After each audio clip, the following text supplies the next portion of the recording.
Gate of falsehood. דע, כי כאשר ישקול האדם כסף וזהב מאזניים, הוא מבחין בין קל לכבד, כן, ישקול האדם חכם במאזניים להבין השקר והאמת. Just like you weigh silver and gold on the scales, and you got to know what's light, what's heavy, so too the wise man needs to weigh on his scales to understand falsehood and truth. When is it very dangerous? When you have false scales, right? If you have false scales, you can't know what's really the worth. So the same thing when it comes to falsehood and truth, you need to have clear lines. If you have blurred lines, it's dangerous because then you don't know what you're dealing with. What type of sheker is there in the world? He says there's even different types of sheker. He says Ketzad Omer la'et shu zahav oto sheker yaduahu. Right? If a guy says this tree is made out of gold and you see it's not, that's an obvious falsehood. He says, but what if he takes nehoshet kalal? He says polished brass. Not so easy to tell if it's gold or not. Right? I remember when I was little, we used to see people take the thing and they used to bite it. Right? They used to bite it to see if it's gold or not. Right? So you had to bite it. If just looking at it, you won't be able to tell necessarily. Sometimes things are only gold plated. They're not full gold through and throughout, right? Scratch. Right? Scratch test, right, exactly. So he says there's some forgers, he can make brass look like so much like gold, the experts can't tell the difference without specific tests, right? And the same thing is with thought. יש מפולפל עושה סברו לקיים השקר עד שנראה שהוא אמת. There's some people who are so good at spinning things, presenting things, they make sheker look like it's truth. They tell you, for example, the permission to abort till 9 months. It's my body, my choice. What do you mean? Why should I suffer? Why should? And they could even make murder look like it's beseder, right? Because my body, my choice. They give you all these logics, right? What did I say the other day? They said, we found life on Mars, right? They found some amoeba over there. And some germ over there. Oh, we found life on Mars. But then 9-month baby in the womb, no, that's not life. That's not life. Right? A germ over there, it's life. Oh, excited. Over here, no, it's not life. Go kill it. So you see how they could spin. They could spin whatever they want for their personal, with logics like this, logic like, and these are all half truths. You have to be very careful from half truth. The most dangerous guy is the guy who thinks he knows. The guy doesn't know, he'll learn the truth. The guy who knows, okay, he knows. The guy who thinks he knows, he's guessing, that's dangerous. So therefore he says, there's some sophisticated people who can manufacture rationalizations to bolster falsehood until it appears to be truth, right? Another classic one I always deal with is, I said, this is a su, you can't do this. He says, but why? Everybody does it. All right, so in his mind, what is he saying? So everybody does it, it's mutar, right? So therefore, I'm okay to do what I need to do. I'm okay to do it. But I told him, look, here's the source. It says here. It's halakha, Shulchan Aruch said, not allowed to do this. He says, but everybody else does it. I said, so what? That's not a logic. When we do halakha, we don't go by, 90% of people say it should be allowed. So, okay, it must be allowed. No, that's not how it works. It goes by, we're people of the book. What does the book say? What does God say? That's what we do. But a lot of people don't do it. Okay, so they all need to change their ways. They all need to, you're telling me they're all sinners? Either not educated or on purpose they're sinning. Yeah, well, what should I tell you? You can't deny the fact that it says right here. So people have like this cognitive dissonance. They're like error in their brain. But how do people do it? So many people do it. It must be mutar. They have to drop that, and that's a fallacy. The sheker that people fed us. They say, well, I guess everybody else is doing it, so I can do it too. So a person has to remove that from himself. These are the type of rationalizations the Yetzer Hara feeds us. He says, but a wise person, in each case, he has the understanding to discern between falsehood and truth. It's well known that falsehood and truth are joined in your heart. There are those who are so false, even if they know something to be false for sure, they are nevertheless drawn after it. Speaking to a guy the other day, and I told him, listen, you got to stop doing this. It's not allowed. Your father, it bothers your father. Your school doesn't allow it. And he says, yeah, I know, but I'm still going to do it. I said, what do you mean? Where's your Yirat Shamayim? Kibbut Avayim, it's the Oraita, it's the 10 Commandments, it's called Arav, it's called Vachomer from Kibbut Avayim. He said, well, they get the sin. I said, why they get the sin? He said, because they made it not allowed. If they wouldn't have made it not allowed, I wouldn't get a sin. So now that I get a sin, it's their fault because they made it not allowed.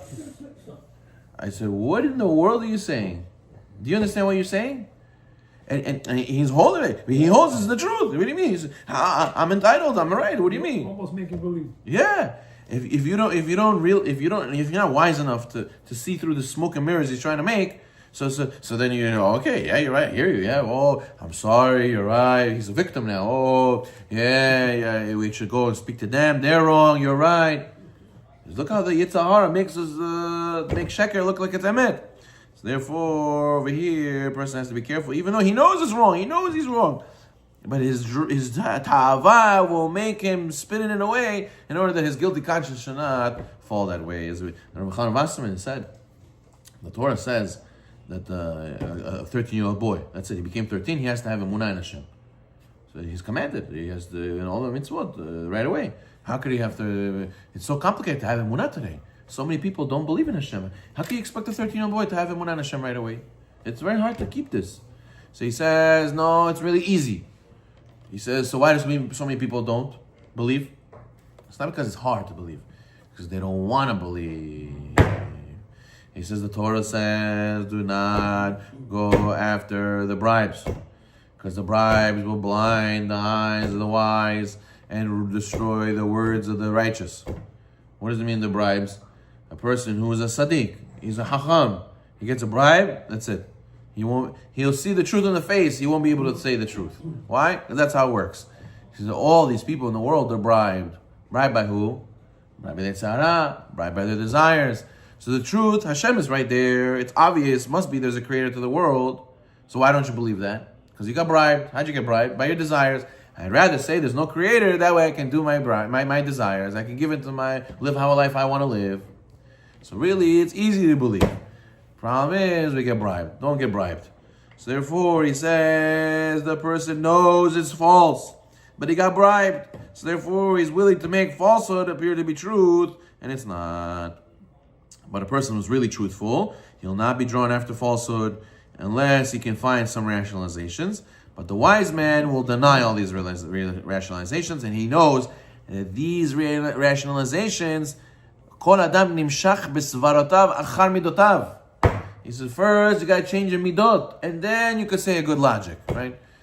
It says the Rashba writes that the dat of Baal Habayit, dat ha'am haaretz, is hepech shel Torah, right?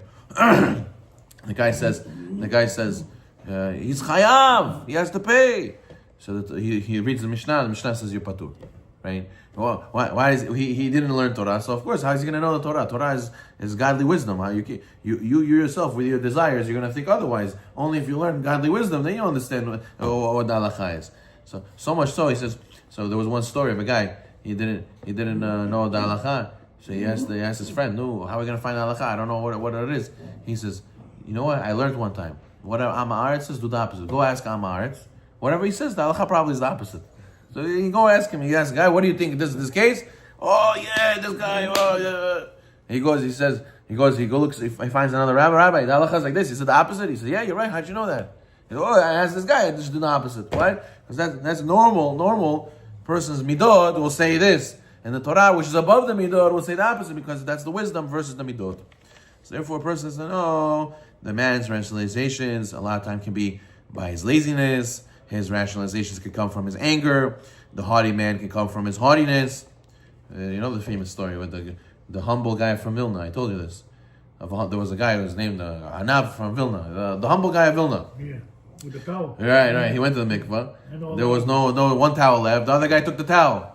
He goes to him and he gives him rebuke. How dare you? I'm the Anav of Vilna. How do you take the last towel from me? Right? He's the Avnav, he's the humble of Vilna, right? So you see that a person, he thinks he's entitled. He thinks he's entitled because of his ga'ava. It's really the whole time he was making a show. I'm the humble, and then the truth comes out with his rationalization. How dare you take it from me? The Chaim Shulevitz will end with this. Chaim Shulevitz, he used to say, he says that you could see it the most when it comes to the garbage men, right? When the garbage men, how do they go? They go two guys together, right? They're always two. One guy drives. One guy puts in the thing. The next block, they switch. Yeah. He says the kaif The guy who drives feels when the other guy's throwing the garbage. Everybody passes by. He's in the driver's seat. He feels chashiv. He says for that 5 minutes he feels he's the king of the world, and he forgets. And 1 block later he's gonna go to the back. The other guy's gonna be the driver, right? That's the nature of a person's midot. And you could make a whole sheker going around in your head. Yeah, I'm the king. You see, you fool. And 1 block you're gonna be taking the garbage. You're gonna stick yourself. What are you talking about? So therefore, he says that's why you have to be careful. He says the Chaim Shlomo said he was walking by one time by the street. There was people who were working in the sewer pipe, and it stunk. The whole street stunk, and they're sitting there eating their sandwiches, eating lunch over there. He said, "What's wrong with you guys? It stinks over here. How can you make bracha? How can you eat? I would throw up if I would sit here for 5 minutes." He says, "We work with this all day. We're used to it." His problem is so many people, they're so used to the sheker, they can't even tell it's sheker anymore. Baruch Na'olam.